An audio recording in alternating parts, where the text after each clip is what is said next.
broken tape called The Sun Stealers. It was written by Mark Suffren, and the pictures were done by Fred Carrillo. Whenever you hear this sound, you'll know it's time to turn the page. After you've listened to the story, you can turn the tape over and record your own story on side 2. Are you ready? Find the picture of Rick and Flash Gordon at the control panel of Dynac X. Unknown disturbances from space were interfering with the Defenders' information-gathering equipment. I don't think it's serious, said Rick Gordon, looking at the screen of their computer, Dynac X, inside the monitor headquarters. Probably just the last shreds of a fading sunstorm. We can manage until the next maintenance patrol. I think the trouble is more than routine, said Flash Gordon, Rick's father. Look at what's been happening. Machines have been sputtering and jamming, and we've had electrical failure for minutes at a time. Flash believed that Rick was too fond of his gadgets and not alert enough to the threat from Ming the Merciless. Flash knew that if Monitor's equipment went dead for any length of time, Earth would be easy prey for Ming. Usually, Flash made the maintenance patrols, with Rick supervising from Monitor. But this time, Flash said, Rick, you know the space gear better than anyone. I'd like you to make the trip, and soon. Rick looked annoyed. Flash knew how stubborn his son was. Then, he suddenly got an idea. By the way, Flash said, you can take Jetta and LJ with you. Rick quickly changed his mind. He hadn't had much success in impressing Jetta. But if he were in command of a spacecraft, things might be different. Just one thing, Dad, Rick said. This computer is pretty complicated. Please don't fiddle with it while I'm away.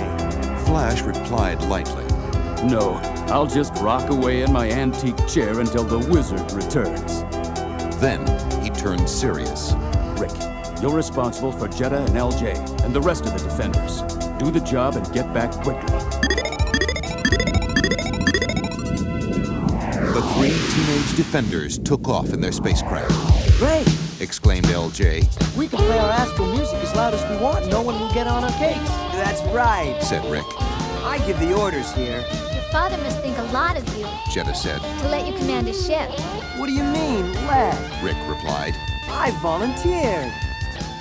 Not a sunstorm, but Ming the Merciless was the cause of the trouble with the Defenders' equipment. Ming had an incredible, dangerous plan to destroy Earth and restore to life his icy, barren planet, Mongo. First, he would jam all electrical functions in the Earth's atmosphere. That would cut down on outside interference. Then, he would catch the energy of the Earth's sun and put it to his own uses. Ming had made an alliance with the Glow people, who lived on a fiery planet in distant space, a frightful area called Scald Sky. It was the perfect place to store the energy stolen from the Earth's sun. Driven by Octon, Ming's bullying computer, the Glow people had built a next-generation magnetic shield. It could be moved as the Glow planet moved, so that it would always be directly aimed at the sun. Using special solar guns, the energy would be shot into vast storage chambers. For helping Ming, the Glow people, fearful of long eclipses and the loss of their sun, would gather enough sun power for generations. But Ming planned even more than that. With new magnetic shields, he could drain the energy from other stars. Then he could dole it out to needy planets, but only if the people living there would agree to become his slaves.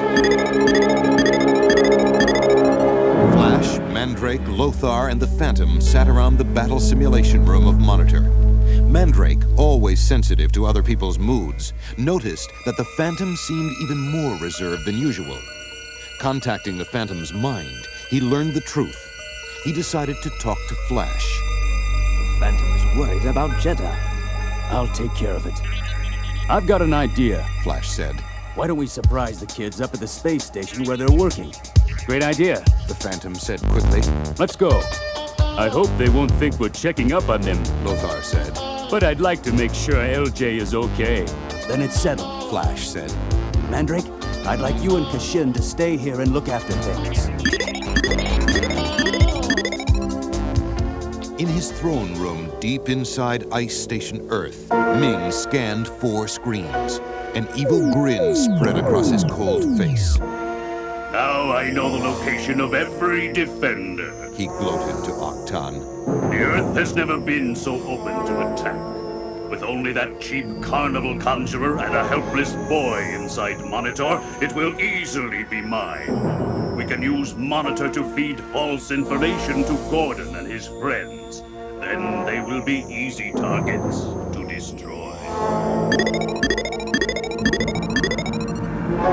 Ming had more on his mind than just getting rid of the defenders. He planned to get rid of his son, Crown Prince Croton, as well. Ming knew that Croton wanted to overthrow him, but up to now, the merciless ruler had not been able to destroy his own flesh and blood. Ming ordered Croton to lead an attack on Monitor without delay. He also instructed Garax, the leader of the ice robots, to make sure that Croton met an honorable death in combat. Sometime later, Flash, the Phantom, and Lothar were returning from a happy reunion in space with their children. Suddenly, Flash's worst fears seemed to be coming true. He spotted a strong force of ice robots attacking Monitor. Let's go.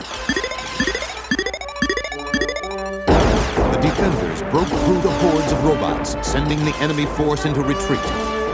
Lothar captured Prince Croton as the Phantom and Flash headed into Monitor. Where's Mandrake? Flash shouted. How could this have happened? Flash quickly started a search for Mandrake. The Phantom and Lothar, with Croton as prisoner, joined him. Breaking into one of Monitor's rooms, they spotted Mandrake, who was inside an enormous, frosty-looking cylinder. What's all this? Said Flash.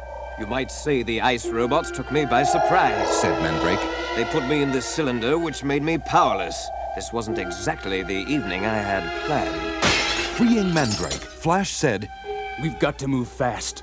Rick and the others may be in trouble. Let's contact them. Rick, Jeddah, and LJ had already left the space station to make the final repair to a satellite camera that scanned Scald Sky. In the camera, Rick suddenly saw images of solar guns ready to shoot streams of energy into the storage bins on the Glow planet.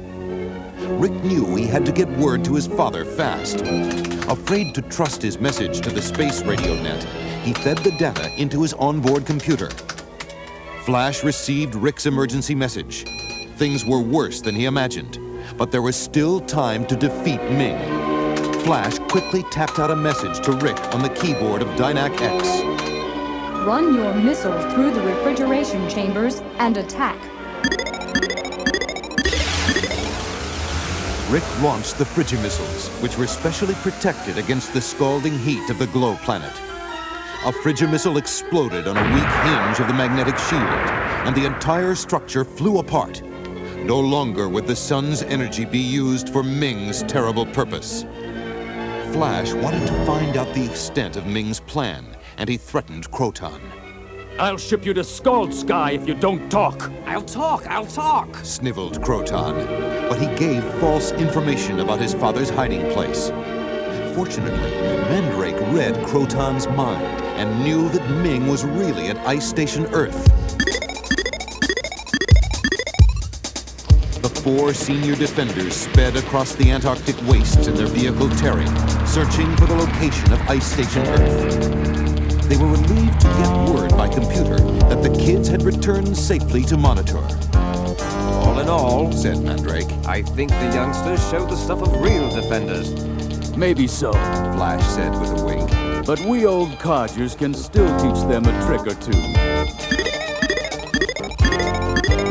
This time we'll get Ming Flash continued. and stop him once and for all. There could be no rest for the defenders of the Earth until they defeated Ming, and he was no longer a threat to the world.